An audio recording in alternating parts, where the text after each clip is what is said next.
Hi, my name's Isaiah. Okay, and my name's Joshua. And my name's Oscar.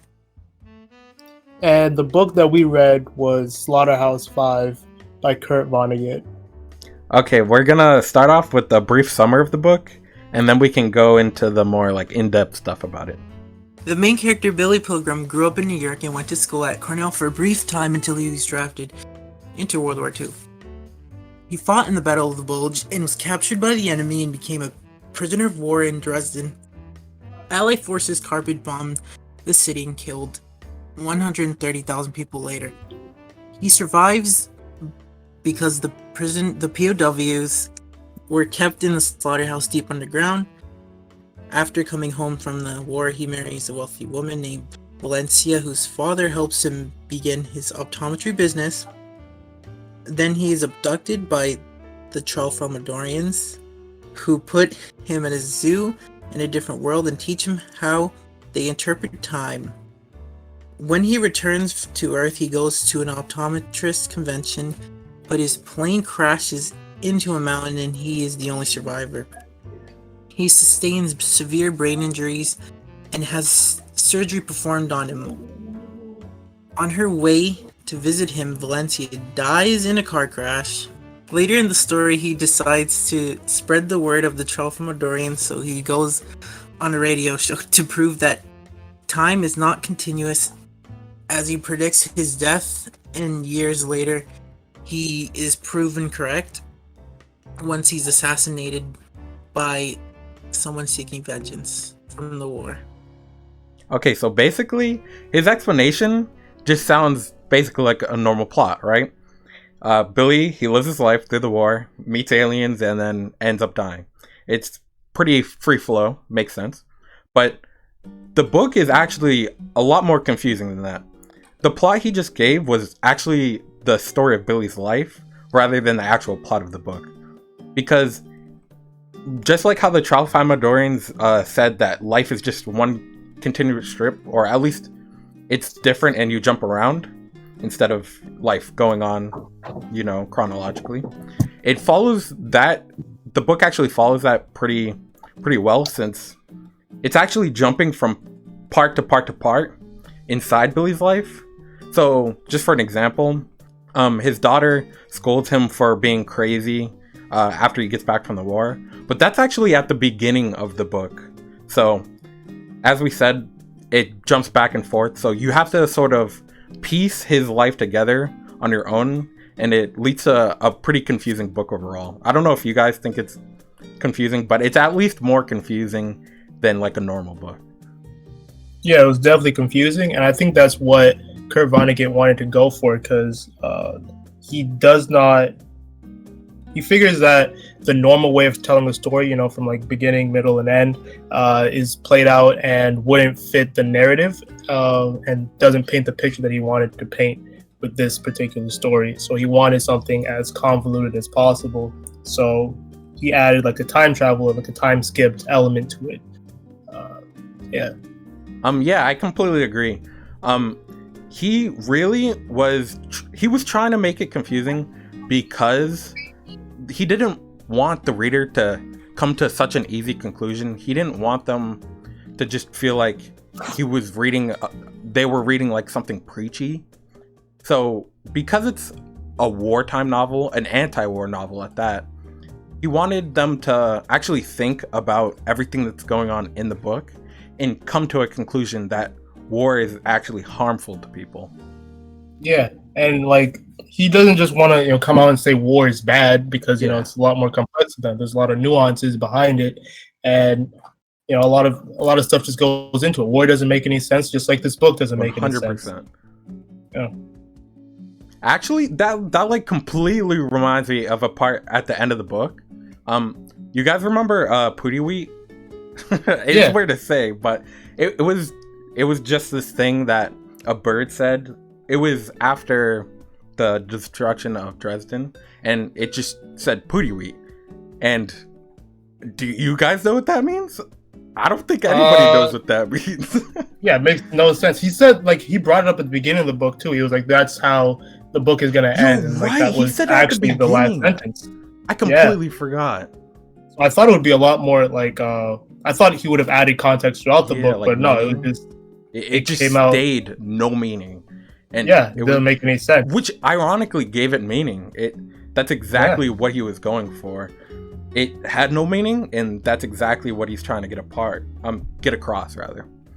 Yeah, speaking of like symbolism in the book, I feel like the reason he chose optometry for Billy Pilgrim's career is because he wants to correct the way people view things, and like, you know, more than like just like their straight up vision, but you know, the way that they see time and stuff. I right? didn't even think about that. The way that people see war and everything like that. Like, he just wants people.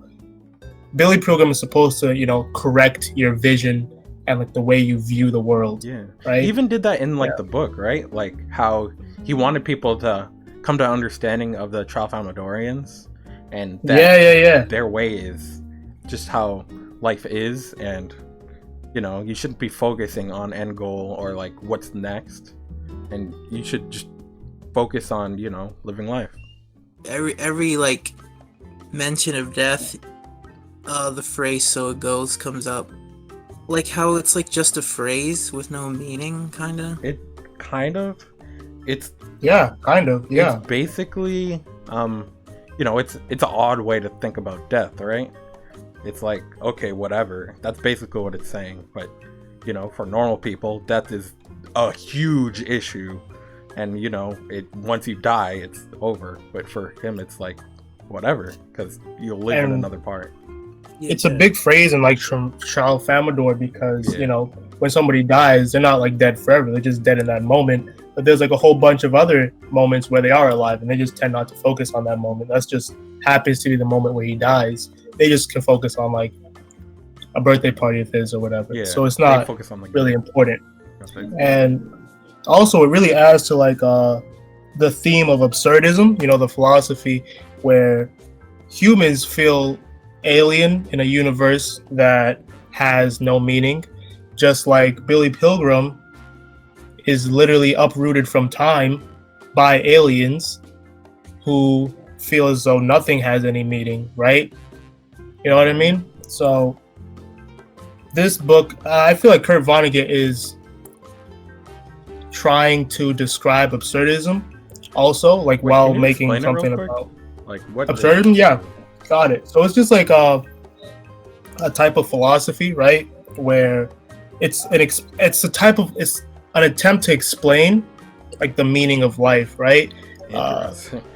Yeah. So what it says is there is no meaning in life, but humans have like this need to give everything meaning. And the absurdity is the fact that we need to give things meaning, but there is no actual meaning. So we're just sort of stuck in this loop. And once you're confronted, like once you actually like come to that realization and confront this absurdity, you know, there's only like the only correct response is to accept it, which is what Billy Pilgrim eventually does. You know, he accepts the absurdity of time and his new life, and what he does is he goes and preaches it and tries to explain it to as many people as possible, right? So I feel like Billy Pilgrim is a catalyst for Kurt Vonnegut to, you know, explain what absurdism is to him. We didn't really mention that either. Like at the beginning of the book, it doesn't really start out with Billy. It actually starts out with an unknown author rather, and like you're supposed to infer that is Kurt Vonnegut. Yeah. So the way that he makes Billy basically to explain like exactly what Isaiah just said, that his like view on war, life, like whatever he wants to. Okay, so other than the big aspects of the book that he was trying to get you guys to pay attention to, the book's just a book. So did you guys end up liking reading it without thinking about how like in depth it is? Yeah, I thought it was a pretty good experience. Like I like the time skip aspect of it because it kept me like engaged, and it felt like I had to like focus on everything. Else, I might miss. It was definitely more interesting than just a flat out boring book about war. It even without knowing exactly what's going on at all points, like without having been done, it was still very interesting. It's like, oh, we're at a different point of his life. Is it in the future? Is it like behind, or like I didn't know where it was. Yeah, the way that he transitioned through different times and how seamless it felt, it really felt like I was watching a movie. It was nice. How about you, Oscar? Yeah, I mean, I was definitely confused like the first couple times that there were like transitions. I kind of thought I was reading like the wrong book or something. Yeah. Did you guys ever like have to like reread like entire chapters? Because I remember there was one point where I was just like, oh my gosh. Nah, not really. Like it was very, very confusing. And that's all there is, folks. Bye. It was So I